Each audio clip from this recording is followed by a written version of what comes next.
A gente está aqui com o professor Daniel Valença, né, que é professor de Direito na Universidade Federal, do Rio Grande do Norte, com a querida, linda Natália. Quando eu falei que a Natália vinha, o Tadeu falou: Oba, adoro ela!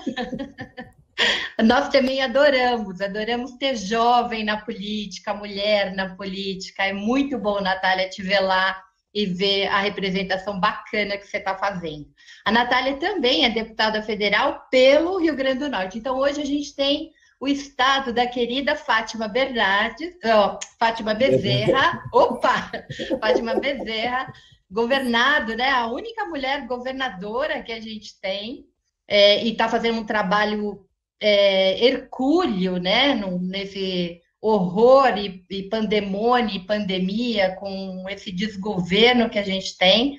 Então, a gente está bem representada aí com dois jovens muito combativos. O Daniel, além de ser professor na universidade, se vocês olharem atrás da cabecinha dele, tem uma estrelinha.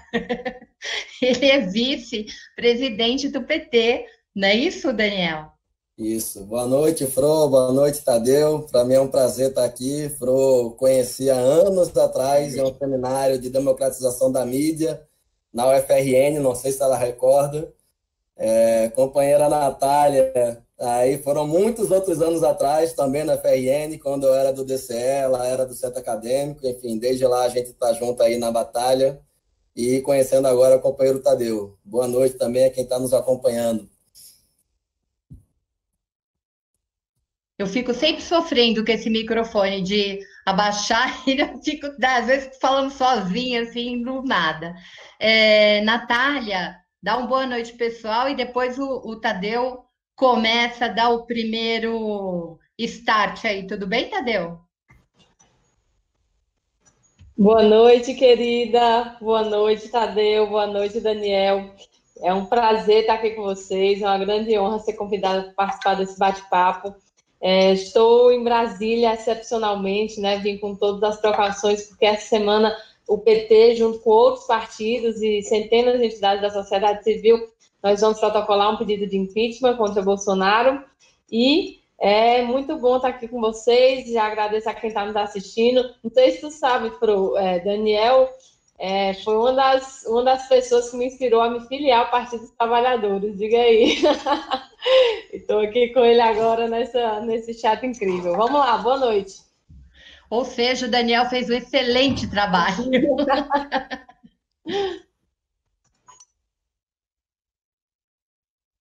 Vai, Tadeu.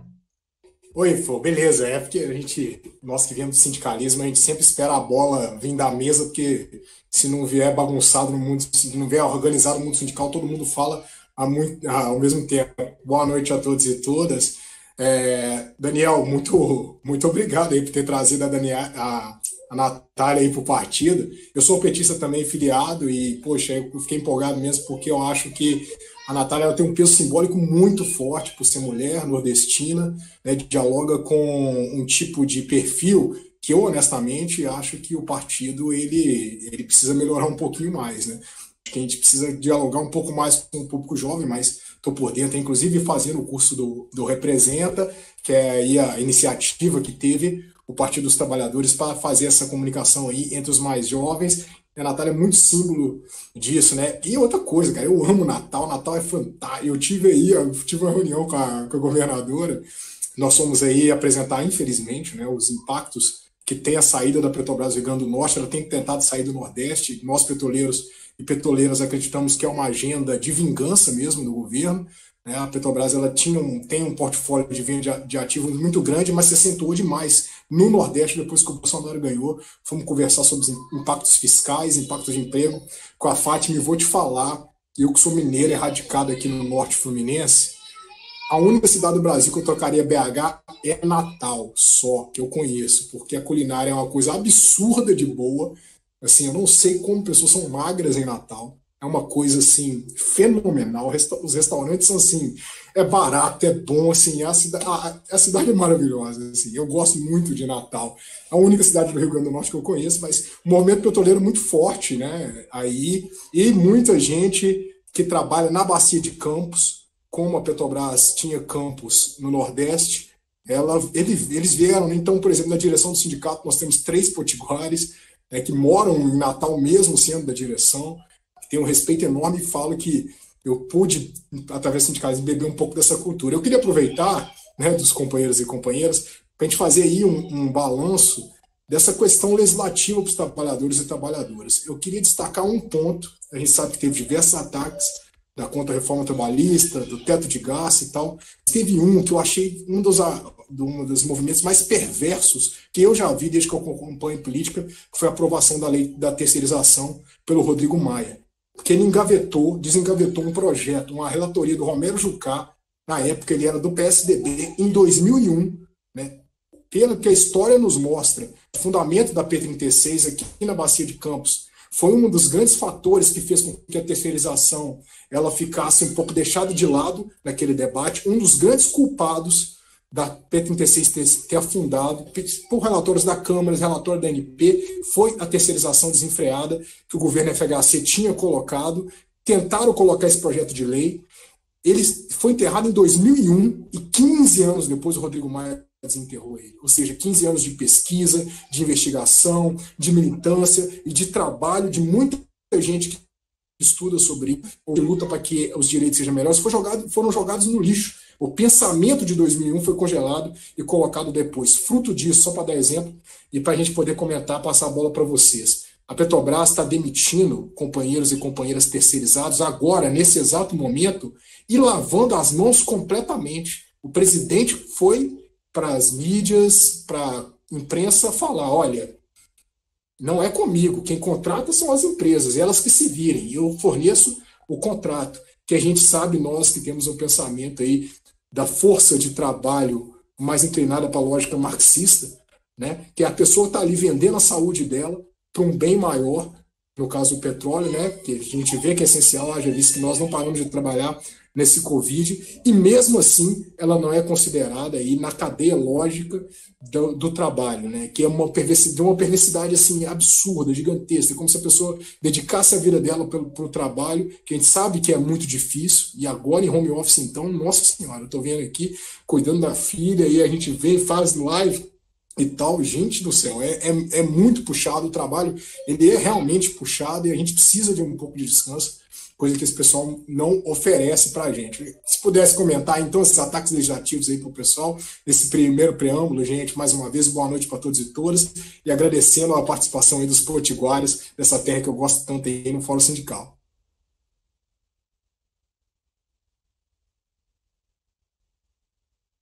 Eu posso passar a palavra, fica mais fácil, né? Aí eu passo primeiro para a Natália, aí a gente fica mais organizadinho. Aí você fala depois, Daniel, por favor.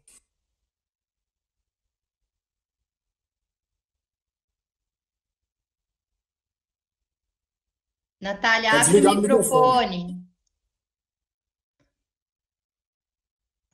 Dessa vez fui eu. Bom, gente, mais uma vez boa noite a quem está nos assistindo. Queria de novo agradecer a oportunidade da gente ter essa conversa. E o tema que está escolhido como pauta desse nosso bate-papo, ele é mais que pertinente, né? No meio da pandemia, Bolsonaro segue penalizando os trabalhadores mais precarizados. O que está acontecendo agora, né, que inclusive aqui no Congresso não se parou de pautar esse tipo de projeto por a gente estar na pandemia, é uma consequência de algo que já vem ocorrendo, né, na verdade, que inclusive não começou com Bolsonaro, já se inicia depois do golpe contra a presidenta Dilma, e um dos objetivos do golpe foi mesmo esse, a possibilitar que houvesse a aprovação de uma série de novas legislações que permitissem a nossa, né, a classe dominante do Brasil aumentar ainda mais o nível de exploração dos nossos trabalhadores, das nossas trabalhadoras. E foi assim que, inclusive, Tadeu já resgatou aí, por exemplo, a lei da terceirização restrita, né? Também naquela época a gente teve a aprovação da reforma trabalhista e quando começa o governo Bolsonaro, essa segue sendo a tônica, aliás, até de maneira aprofundada, no que se refere às legislações que afetam a classe trabalhadora. Então, por exemplo, no caso da reforma trabalhista, que a gente viu na época ser vendida, né, ser prometida como é uma medida que ia fazer o desemprego cair, que ia fazer a economia deslanchar. A gente tem ouvido isso muitas vezes, né, Conceição? Na verdade, todas as piores coisas que estão sendo aprovadas no Congresso, elas são vendidas com essa etiqueta, né, de solução para o Brasil, assim como a gente acabou de ver acontecer com a reforma da Previdência, né? Mas ali já se iniciou um momento de ataque muito forte, não só aos trabalhadores e às trabalhadoras, falando como pessoas, mas também às organizações de trabalhadores e trabalhadoras, né? Um ataque aos sindicatos também começa ali. E aí a gente vê no governo Bolsonaro, principalmente capitaneado pelo ministro da Economia, Paulo Guedes, e toda a legislação que trata sobre isso também é nesse sentido, né, de retirar direitos. E falando um pouco mais especificamente de agora, no momento da pandemia, né, que é um dos temas principais do debate, eu queria compartilhar com vocês a gravidade que está sendo que, ainda que a gente esteja passando por essa crise sanitária, esse tipo de medida não esteja suspensa, né, não tenha tido seu debate suspenso aqui da pauta do Congresso. Nós estamos, Tadeu, em funcionamento remoto, né? O Congresso está funcionando de forma virtual, nós estamos votando através de um sistema online, ficam apenas algumas representações partidárias mínimas presencialmente. E o que significa isso? Significa que a possibilidade que a gente tem, às vezes, de fazer mobilizações aqui perto do Congresso, de que os sindicatos, as federações venham para cá fazer as caravanas e passar os gabinetes dos deputados, das deputadas, para se mobilizar em torno de alguma pauta, tudo isso está suspenso, né? Isso não está podendo acontecer. Na verdade, está até proibido de entrar quem não for deputado e servidor aqui dentro. Para além disso, esse sistema remoto traz para a gente uma diminuição das possibilidades de obstrução, né? Nós, da oposição, estamos com um menor poder de barganha, porque, enfim, a gente vai obstruir enquanto está todo mundo em casa, sentado, esperando o tempo passar para se seguir a próxima votação, né? Então é muito complicado, e o que se tinha acordado inicialmente era que a gente só ia votar temas relativos à pandemia, e é o certo, não era para ser o certo, que a gente só pautasse aqui coisas relativas à saúde ou ao enfrentamento dos impactos econômicos e sociais que a pandemia está trazendo. Mas, e aí eu vou me encaminhando para finalizar aqui essa primeira parte, mas não é isso que está acontecendo. Na verdade, o Congresso segue pautando medidas que retiram direitos dos trabalhadores, e eu quero exemplificar aqui, finalizando com 2 exemplos. Um foi aquela medida provisória que criava o contrato verde e amarelo, né, que a gente viu que, inclusive, a medida provisória chegou a vencer, mas é importante que a gente lembre que ela chegou a ser aprovada aqui na Câmara. No Senado ela não foi adiante, mas ela foi aprovada. No Senado ela foi arquivada, mas com a promessa de que o tema vai voltar através de uma outra medida ou de um projeto de lei.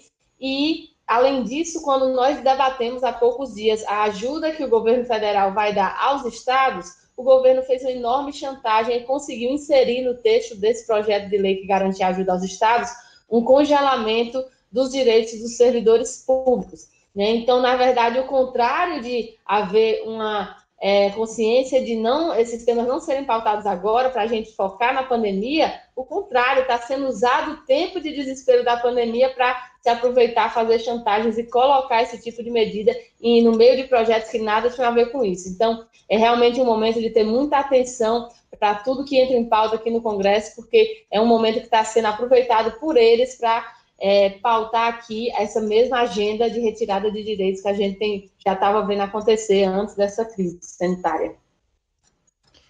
Natália e Daniel, vocês estão cheios de fãs aqui no chat. Assim, minha deputada hoje, amanhã, depois, sempre. Boa noite, professor. Né? Tem um monte de gente aqui. Assim, acho que a gente está fazendo um chat super potiguar. Daniel, eu queria. Hoje a gente teve. Eu vou até pegar aqui para falar corretamente. Hoje o Brasil chegou a 17.971 brasileiros mortos pelo Covid-19.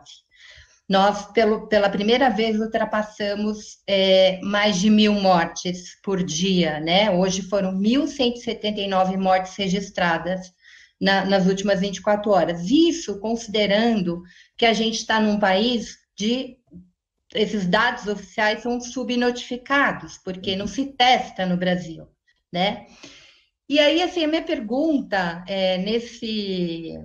nesse horror, nessa pandemia, nesse pandemônio, considerando o que a Natália vem falando e coisas que nós ainda vamos falar, principalmente em relação ao auxílio emergencial, que o Bolsonaro queria dar R$ 200, a gente nunca pode esquecer disso, e sempre precisa falar, porque ele quer ganhar em cima de uma conquista da oposição que enfiou goela abaixo dele e do Guedes R$ 600.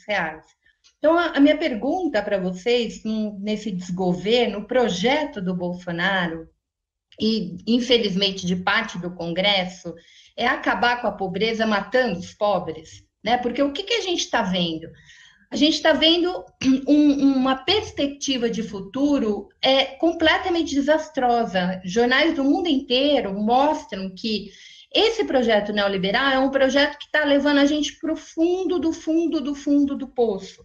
Porque, ao mesmo tempo que sequer garante os R$ 600, né, nós temos uma rede, por exemplo, imensa de Banco do Brasil e Caixa Econômica. Poderia ser muito fácil fazer essa distribuição, né, desse dinheiro. Então, teve problema no aplicativo, teve problema no cadastro, e um monte de trabalhador está sem receber. Então, assim, esse é um projeto da necropolítica, é o exemplo maior. Vamos conversar um pouco sobre essa questão. Sim. Olha, Fro, eu me recordo que há um tempo atrás tinham setores de esquerda que diziam que o golpe aconteceu porque a Dilma não tinha jogo de cintura. É o mesmo que dizer que o problema do governo Bolsonaro é o Bolsonaro, que ele é irresponsável, que ele é... Enfim, a Dilma caiu porque, após a crise internacional do capitalismo de 2008, em toda a América Latina, houve golpes de Estado, em que as elites locais, com suporte americano, tirou primeiro o presidente de Honduras, o Zelaya, depois foi a vez do Paraguai e até chegar no Brasil. Mas foram vários golpes. E se a gente pegar esses países, o Equador, por exemplo, que está numa crise, neste momento, muito mais difícil do que a nossa, né? Todos eles fizeram a mesma coisa. É a reforma da Previdência, é a reforma trabalhista, é aprovar a terceirização. O Tadeu colocou, né, a questão da terceirização.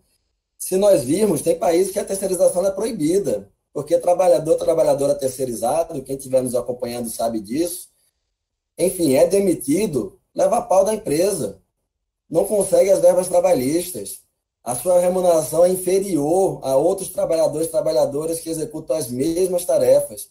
Esses caras vão e aprovam grandes projetos, né? A primeira é a terceirização, mas logo depois vem reforma trabalhista, que cria trabalho intermitente, cria teletrabalho, assim, uma flexibilização, uma total destruição da proteção no mundo do trabalho. A gente volta para um momento que é anterior à época da CLT. A gente está num momento em que os direitos trabalhistas estão anteriores à década de 40. Isso a gente tem que ter, né, a clareza. E também a emenda constitucional 95 e a reforma da Previdência atual, que tinha sido tentada por Temer. Como a gente foi para a rua e parou tudo, a gente derrotou. Dessa vez, enfim, por inúmeros problemas, não derrotamos, a gente pode debater depois. Então, o que está acontecendo agora é só a manutenção desse projeto, porém mais radicalizado, porque a realidade está mais radicalizada. E aí a manutenção do projeto não pode ter isolamento, porque não pode haver paralisação nos lucros de determinados setores. Em resumo, é isso. E ele sabe qual é a consequência, é o que você falou. A gente pode chamar de necropolítica, pode chamar de eugenia, pode chamar de genocídio, a gente pode dar 5 palavras para isso daí. Mas, no final das contas, quem é trabalhador, especialmente negro, negra, da favela, pobre, etc., está muito, mas está muito exposto. Você falou aí que a gente bateu um recorde hoje, enfim, estamos caminhando para liderar nacionalmente. A gente viu semana passada Bolsonaro comentando que aqui não é Argentina, porque a Argentina caminha para o socialismo. Que bom se nós caminhássemos, né? Porque a Argentina não chegou nem a 400 vítimas de Covid. E lá, se a gente pegar as notícias de 2 meses, 1 mês atrás, o Alberto Fernandes, ele não só decretou quarentena mesmo, ou seja, para tudo, exceto atividades essenciais, como decretou estabilidade provisória para os trabalhadores da iniciativa privada, a manutenção dos salários e nos serviços essenciais, quem fosse grupo de risco não poderia trabalhar. teria também estabilidade e também salários, mesmo nos serviços essenciais. Olha a diferença. E aí hoje estamos com mais de 17 mil vítimas aqui, e lá eles estão com bem menos, né? E se você fizer aí a comparação numérica, atualizado eu não tenho de cabeça, mas quando ele falou isso, estava uma proporção de ao redor de 62 pessoas mortas para cada milhão no Brasil, enquanto que na Argentina, 7 pessoas para cada milhão de habitantes. E é um debate também falacioso, porque se for por proporção de população, a China não chegou a 5 mil e tem 1,4 bilhão de pessoas. Na minha opinião, a gente não pode comparar Brasil com Bolívia, com Cuba. Agora, Brasil com Argentina pode, porque você tem um setor médio mais ou menos parecido, as pessoas viajam muito para o exterior, você tem densidades urbanas, né, razoáveis, enfim. Então, você tem como ter um mínimo de comparação. E a comparação deixa muito visível que nós estamos caminhando para um genocídio. Nós não podemos ter dúvida de que a cada dia a mais do governo Bolsonaro-Mourão, necessariamente serão milhares de mortes a mais todos os dias a partir de agora. Esse dado que você falou, esse dado não vai recuar. Esse dado só recuaria se houvesse isolamento real, com o governo garantindo que as pessoas ficassem em casa. E se o governo faz a política oposta, necessariamente ele está atuando, sim, para colocar a classe trabalhadora sob risco de vida. E é isso, ele quer menos idosos para pagar a previdência, ele quer, enfim, menos benefícios. Sem dúvida alguma que o debate é isso. Beleza, Daniel. Aproveitando que você está aí, guarda essa questão. Francisco Martins Xavier disse o seguinte: gostaria de ver o professor Daniel falar sobre os aposentados esquecidos em meio a essa pandemia.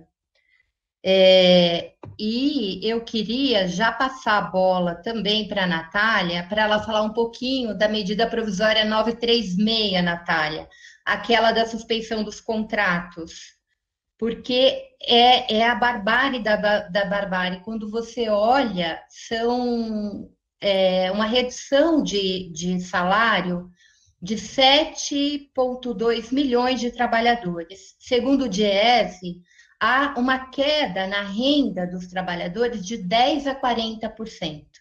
Então, ou seja, a pandemia está tornando a classe trabalhadora ainda mais pobre. A gente pensar que o número de trabalhadores nesse país com carteira assinada foi profundamente reduzido, né? Com a reforma trabalhista, com a possibilidade do verde e amarelo, então a gente esquece. E essa medida provisória, como tudo do governo Bolsonaro, ela não dá segurança para o trabalhador. Ela não garante a permanência no trabalho, ou seja, não tem contrapartida nenhuma. Então, todas as medidas desse governo, sem exceção, é para que proteja-se banco. Ele liberou aí 1,2 trilhão para banco, né, de liquidez para banco. E, enquanto isso, R$600 não saem. Agora tem o projeto que é a MP, eu não lembro agora o nome, mas é voltada para ruralista, voltada para ampliar a grilagem. Corre-se o risco de votar amanhã isso, para colocar ainda mais em risco as populações indígenas da Amazônia. Ou seja, a gente está num pandemônio, um negócio assim, para onde que a gente corre? Como é que trabalhador...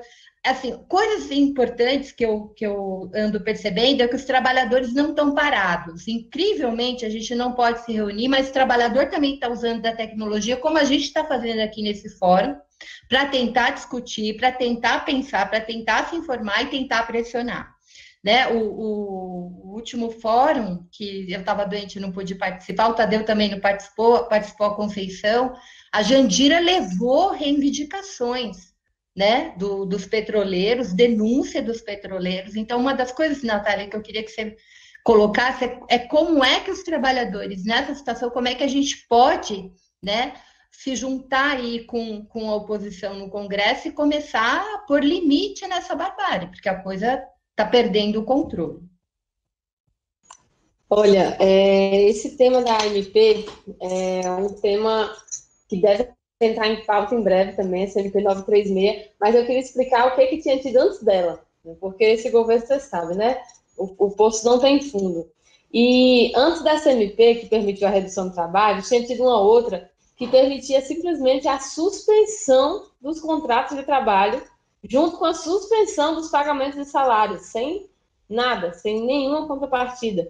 E por que eu estou falando dessa MP? Porque ela vai ter relação com a última pergunta que tu fez, inclusive, né? Que é como é que os trabalhadores podem se organizar nesse momento de pandemia, nesse momento em que não dá para fazer ato de rua, não dá para fazer panfletagem.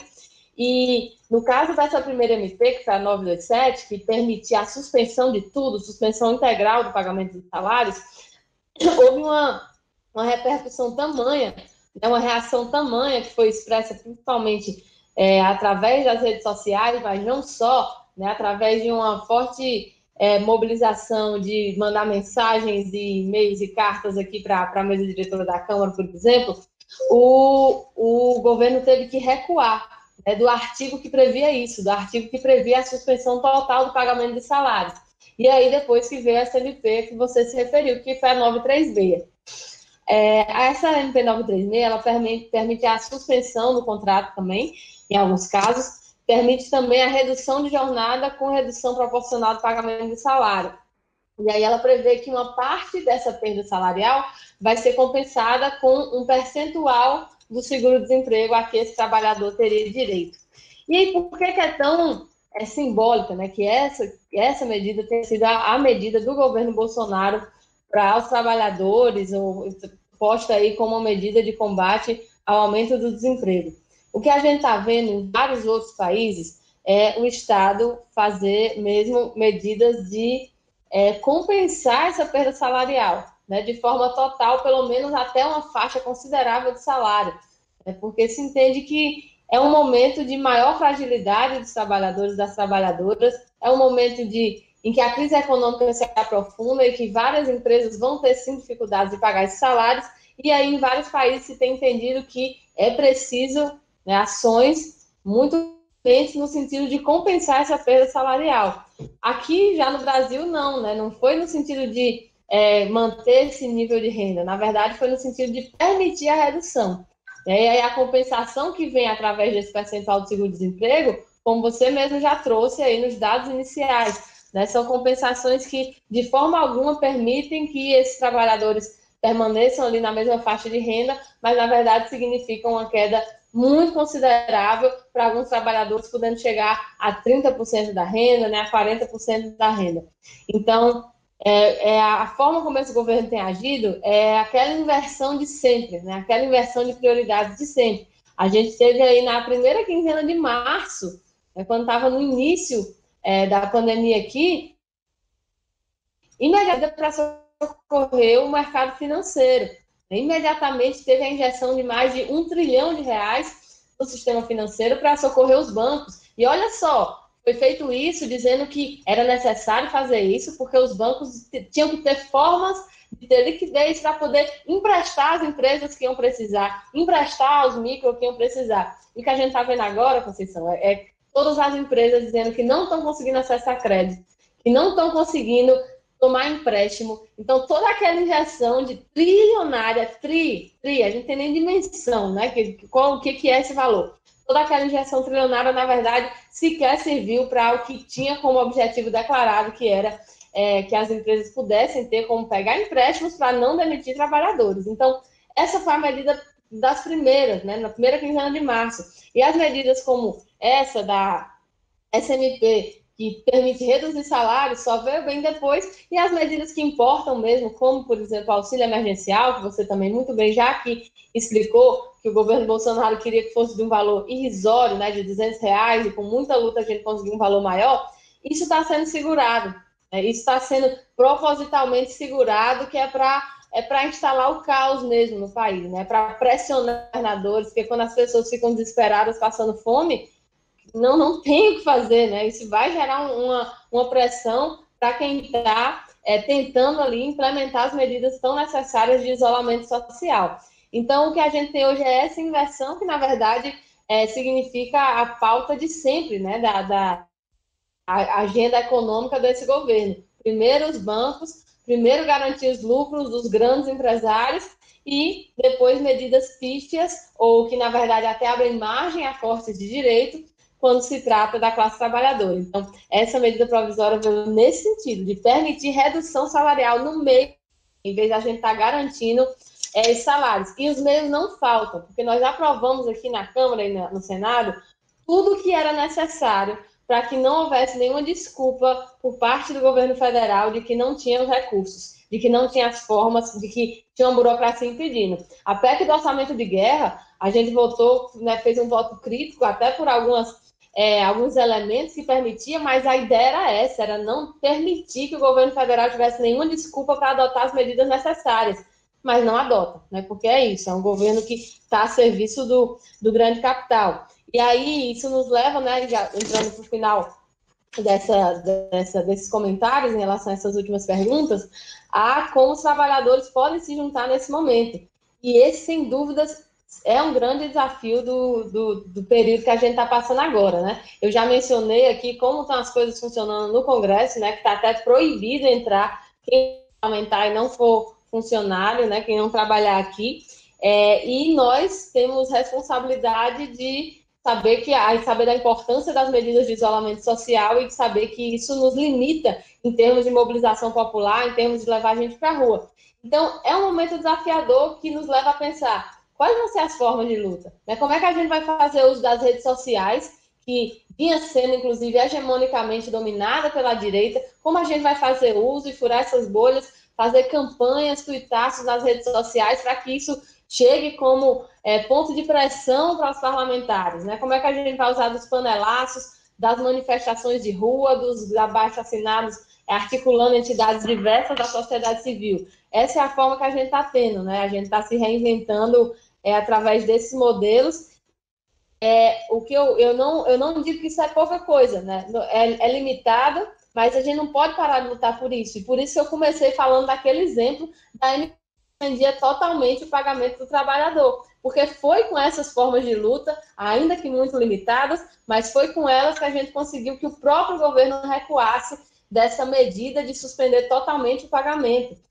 Então, que a gente aposte sim nelas, porque esse período vai durar um certo tempo e a gente não tem como ficar assistindo tudo isso acontecer, todos esses ataques acontecerem enquanto ele estiver durando, né? Então, que a gente fortaleça essas redes, que a gente fortaleça a ação entre os sindicatos, entre as entidades, as federações, os movimentos sociais, através sim das redes sociais, que a gente faça delas um instrumento de pressão, como aconteceu no caso dessa medida provisória primeira, que permitia a suspensão dos salários total. Obrigada, Natália. Dan, você quer responder sobre os aposentados e fazer um comentário mais geral sobre isso? Daí, assume um pouquinho, Tadeu. Fechado o microfone. O Daniel vai falar? Vai. Pode falar, Daniel. Desculpa, é que, enfim, sempre esqueço desligado no meio da fala. Veja, Fro, isso que a Natália colocou, é importante a gente ter a certeza de que, veja, a questão do auxílio, né, da renda básica. A renda básica, em 18 de março, Bolsonaro tinha anunciado, entre aspas, uma ajuda que era o valor de R$ 200.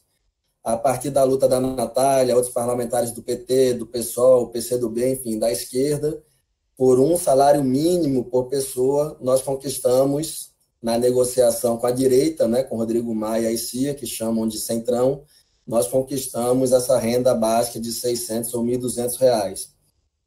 Veja que agora, em 27 de abril, esse governo, além dessas medidas que a Natália já citou, esse governo editou a Instrução Normativa 1942 da Receita Federal. Essa instrução, ela reduziu a contribuição sobre o lucro líquido dos bancos de 20% para 15%. Se nós pegarmos só os 4 maiores bancos, nós vamos ver que deu um lucro de 4 bilhões a estes bancos. Então, assim, a gente tem que ter uma clareza de que é isso, é um projeto do capital contra os trabalhadores. E aí, neste tema de, mas estamos numa situação, né, de pandemia, como resistir, o que fazer? E aí eu puxo um pouco a pergunta anterior. eu acho que um primeiro ponto é que nós não podemos confundir de maneira nenhuma as classes trabalhadoras. Imagina a gente chamar para um palanque de 1º de maio da CUT um cidadão que chamava aposentado de vagabundo, como era o caso do Fernando Henrique Cardoso, aquele mesmo que privatizou a Vale, aquele mesmo que vendeu várias estatais a preço de banana, a Vale que assassinou dezenas de pessoas, na verdade centenas, se nós juntarmos todos as crises que nós tivemos. Então, o primeiro ponto é esse, né? Por mais que, como a Natália coloca, nós vamos ter condições difíceis de luta, porque, sem dúvida alguma, a nossa luta sempre foi na rua, sempre foi na organização popular. O outro lado, ao contrário, sempre foi o lado que teve a institucionalidade. Sempre teve o judiciário ao seu lado, sempre teve o executivo, sempre teve a maioria do legislativo. Mas, necessariamente, a gente precisa ter uma linha política adequada para, com a crise se aprofundando, as pessoas olharem e reconhecerem, não, realmente o caminho é um caminho da esquerda, porque é o caminho voltado para as amplas massas da população. Então, eu registraria isso, que nós não podemos, de maneira nenhuma, confundir as classes trabalhadoras. E aí, o tema da Previdência, a gente vê que loucura, né? A gente está em plena pandemia e nós estamos, nesse momento, por exemplo, a Prefeitura do Natal está colocando em debate na Câmara uma reforma da Previdência decorrente da Nacional. Ou seja, em um momento em que o Estado deveria estar atuando para garantir a vida, o bem-estar e os direitos das pessoas, o Estado está atuando para reduzir salários. E olha que os servidores públicos de Natal estão há 5 anos sem reajuste. E os caras ainda querem reduzir o salário, aumentando a alíquota das pessoas, bem como, enfim, taxando inativos a partir de determinado valor. Então, eu acho que a gente tem que virar um pouco aquele chip que a gente ficou por muito tempo, um chip meio que, mas isso é importante para a conta pública, isso é importante para não sei o que lá, e ter, enfim, ter muita certeza de que, olha, se o problema fosse de conta pública mesmo, não teria esses benefícios de 1,2 trilhão para os bancos, como a Natália colocou, e não teria a redução da contribuição sobre o lucro líquido, que inclusive é o que financia a Seguridade Social, é um dos tributos que financia a Seguridade, e esses caras aprovaram a reforma da Previdência dizendo que ela estava quebrada. Então, estas alternativas, elas mostram que o problema não é, contábil financeiro. O problema é, deram um golpe de Estado para reduzir direitos e salários dos trabalhadores, reduzir gastos do Estado com políticas públicas e aumentar a concentração de capital, seja no mercado financeiro, seja em relação à grande indústria. Esse é o problema. E aí a nós só resta uma alternativa, que é, então, pelo visto, a gente tem que derrubar não só Bolsonaro, mas tem que derrubar Bolsonaro, tem que derrubar Mourão e tem que derrubar também os neoliberais. Esses caras que participaram de tudo isso e participam de tudo isso. Se nós somos minoria no Congresso e até agora não saiu impeachment de Bolsonaro, é porque a maioria de direita, do Centrão, não quer topar o impeachment de Bolsonaro agora, porque o programa econômico do Bolsonaro é o programa econômico deles. Em resumo, é isto, né? Exato.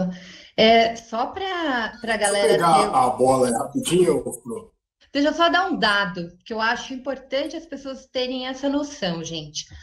O auxílio aos bancos, logo após a crise de 2008, que foi uma crise econômica global, foi de 117 bilhões, o que equivale a 3,5% do PIB.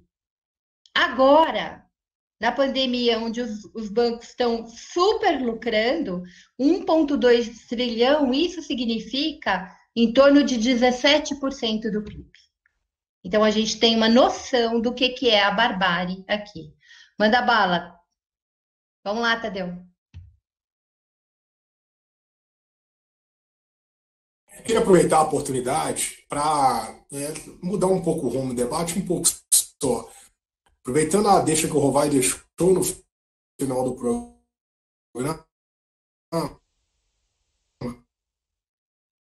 de categoria também precarizada, os PJs, é um tipo de terceirização.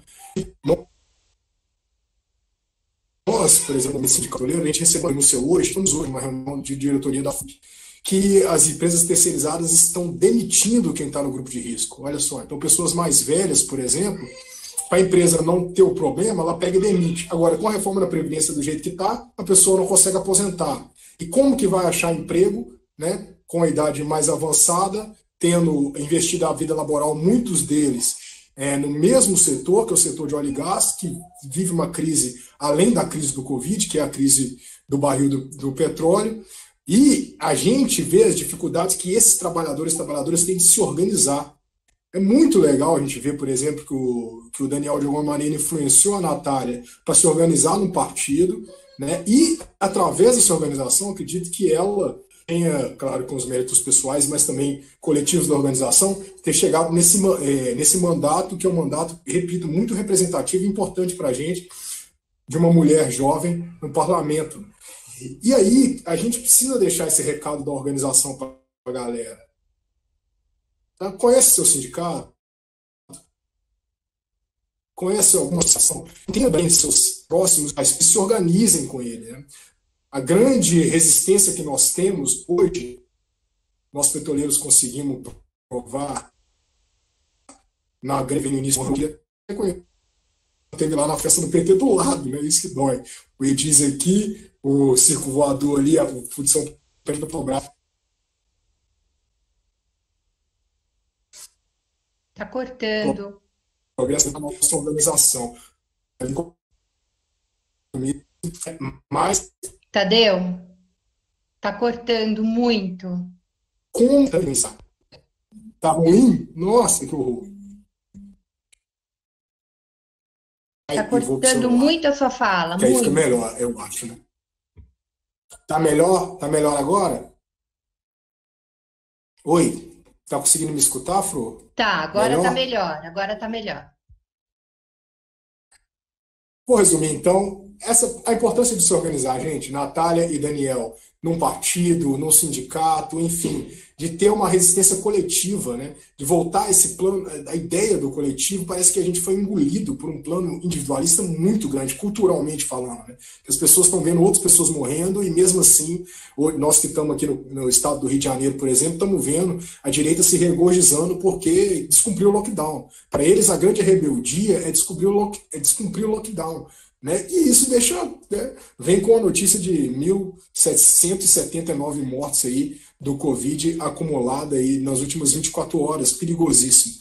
Se pudesse falar isso com a gente, aí a gente vai com certeza pensar em novas formas de se organizar, né? O movimento sindical, o movimento partidário, o movimento social como um todo, a Via Campesina, que são parceiros nossos fortes, para a gente poder fazer essa frente ampla, gigante, contra o fascismo e pela democracia. Se pudesse falar um pouco da experiência para a gente, como que a gente faz para se organizar, para a gente poder responder coletivamente a esses ataques que a gente está sofrendo.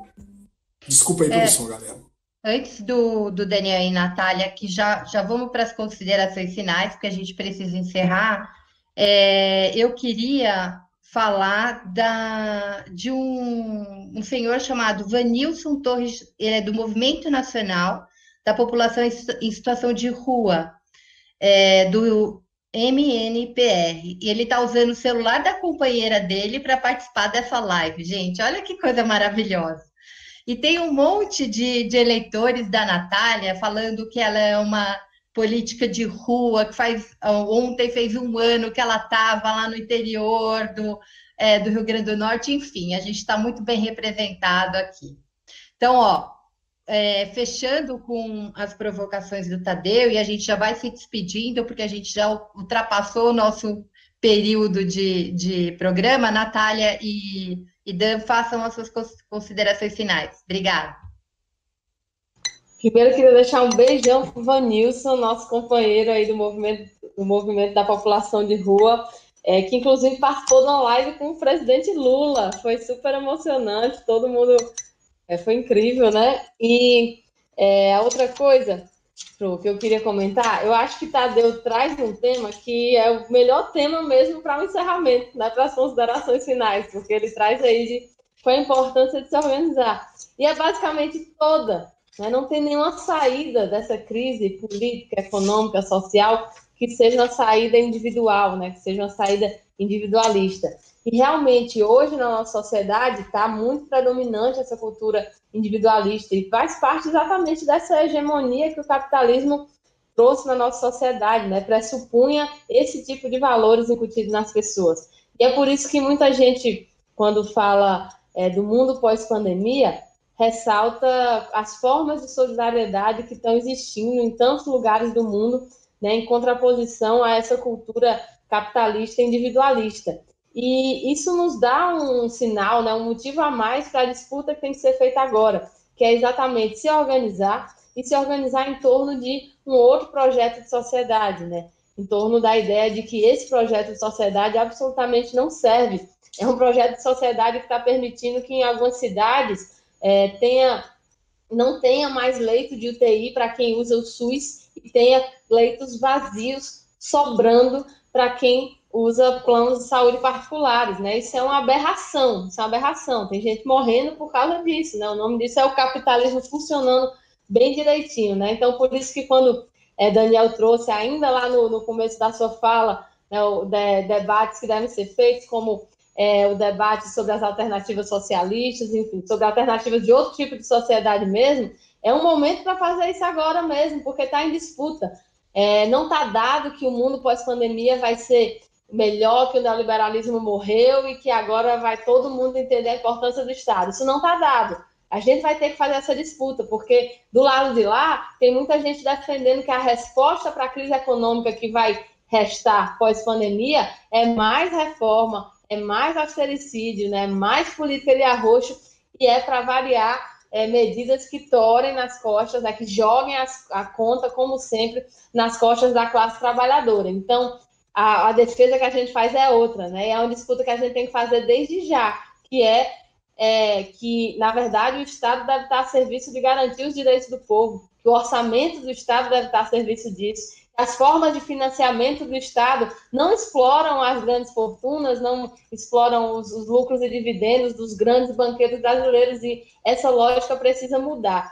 Então, é o momento da gente fazer, sim, essa projeto de sociedade, e a forma de fazer isso, como o Tadeu bem nos lembra, é se organizando, né? Se organizando em partido político, em movimento estudantil, centro acadêmico, diretório central, sindicatos, federações, clube de mãe, coletivo, enfim, nos espaços em que a gente se encontra com mais pessoas que compartilhem com a gente a visão de que outro mundo é possível, para que junto com elas a gente possa construir nossa luta, né? Isso vai ser mais necessário que nunca nesse momento pós-pandemia, quando a gente quer que outro mundo esteja posto, mas que esse outro mundo não seja um pior do que a gente está vivendo agora, né? E sim o melhor.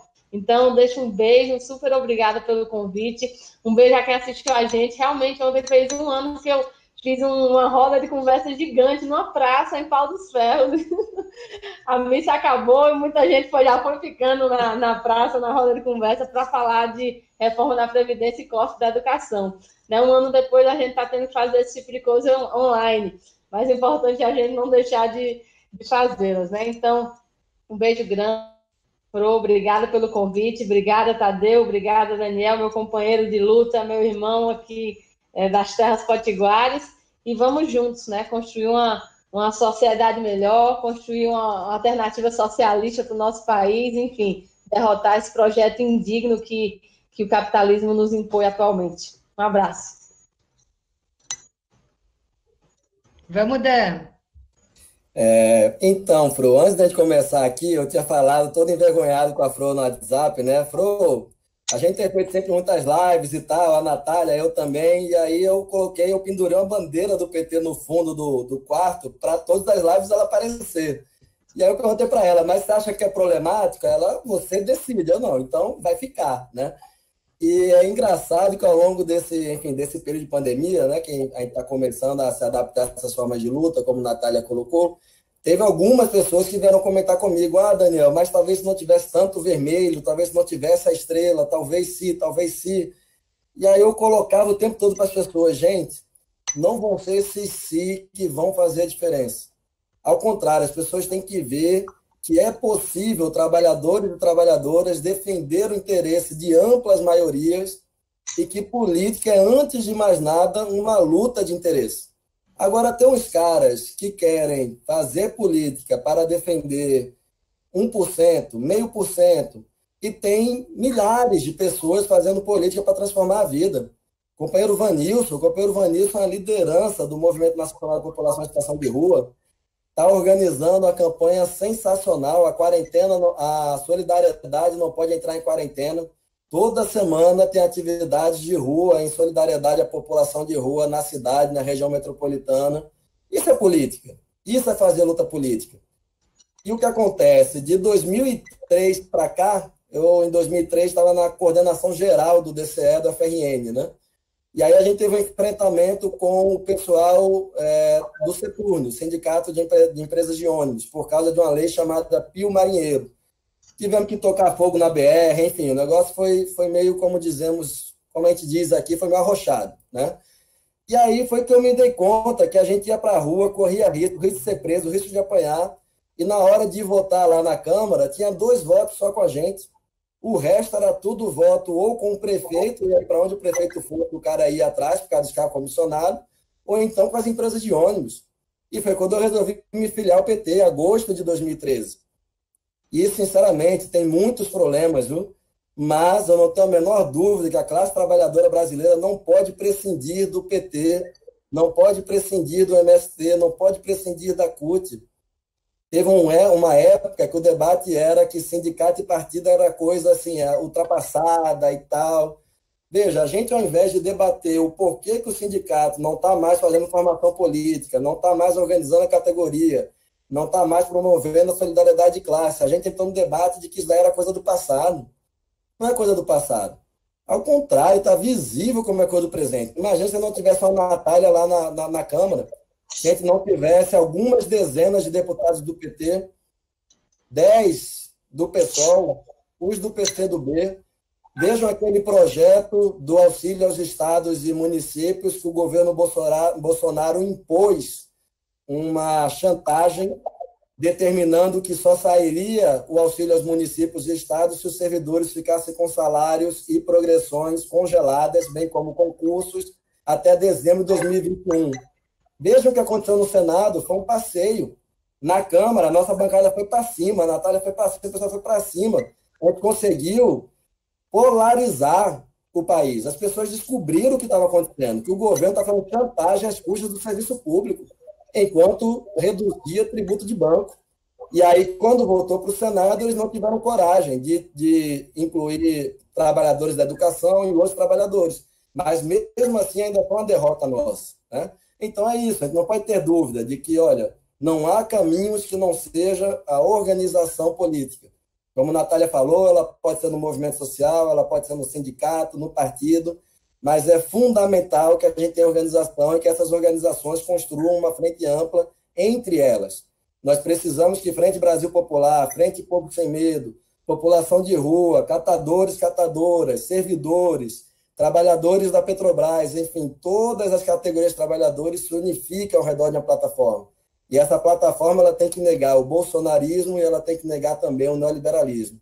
Só para terminar, Fro, eu acho que a gente está num período muito difícil e a tendência é daqui para junho entrarmos numa situação assim, enfim, será muito, muito difícil para todos nós, né, para todas nós. Mas é fundamental a gente ter em mente que é justamente nos períodos de crise que a humanidade produz suas obras mais belas. Natália costuma dizer que, por outro lado, os caras estão defendendo tortura, os caras defendem nazismo, os caras defendem um regime que estuprava mulheres no cárcere. E nós que defendemos coisas belas, que defendemos que as pessoas não sejam exploradas, que defendemos que as pessoas numa pandemia tenham direito à vida, nós não vamos defender socialismo? Nós vamos defender socialismo. A China, com todos os problemas que a China tem, não chegou a 5 mil mortos. Estados Unidos, o país riquíssimo, o mais rico do mundo, vai chegar a 100 mil já já. Vejam as milhares de vidas de pessoas que nós perdemos, porque é um sistema capitalista, é um sistema que não se volta para as necessidades das pessoas, se volta para o mercado e para o lucro de uma minoria que a cada vez fica mais abastada, enquanto a gente fica com milhares, milhões de pessoas em condições cada vez mais difíceis. É isso, eu queria agradecer muito também o convite, companheira Fro, foi um prazer estar aqui com vocês. Fiquei triste que acabou muito rápido, por mim ficamos aqui mais 2 horas falando, a gente gosta de parar de conversar. Companheiro Tadeu, não conhecia, muita força, Tadeu. Petrobras é um patrimônio nacional, o petróleo é nosso e a Petrobras também é nossa. Nós vamos derrotar não só esses fascistas, mas também esses neoliberais e vamos reconquistar as nossas empresas públicas. Não podemos ter dúvida disso. Cheiro, Natália. Olha, eu e Tadeu, tenho certeza que a gente concorda que queremos vocês aqui novamente, porque esse papo tem muito ainda o que discutir.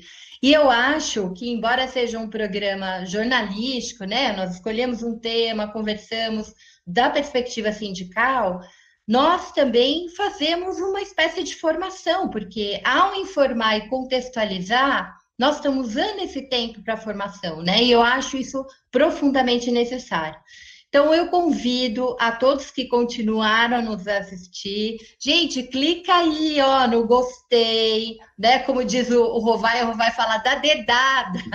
Mas assim, mais que isso, gente, se inscrevam no canal, porque daí ativem aquele sininho, porque vocês são comunicados todas as vezes que a gente traz um vídeo novo para cá. E a Fórum está com uma grade incrível, incrível nesse período de pandemia. A gente tem programa das 11h30 até mais ou menos essa hora, né? Sempre com uma perspectiva ampla, né? Onde o jornalismo tem função social, onde não é essa babaquice de trabalhar em cima de um tema e vir com bobagem que não tem a ver com as nossas vidas, com a nossa realidade. Então, curta o nosso canal, fortaleça o nosso canal e nos acompanhe aqui. Muitíssimo obrigada, Tadeu, dá boa noite para todo mundo, que a gente vai embora. Boa noite, galera. Também curta aí as redes sociais da Fórum, tem o Twitter, que informa muito bem, o Face, os blogs progressistas, né, como um todo, e mais uma vez agradecer a presença da Natália, agradecer a presença do Daniel aí, mesmo que remotamente a gente fazendo esse debate tão bacana, até a vitória sempre. Boa noite para quem está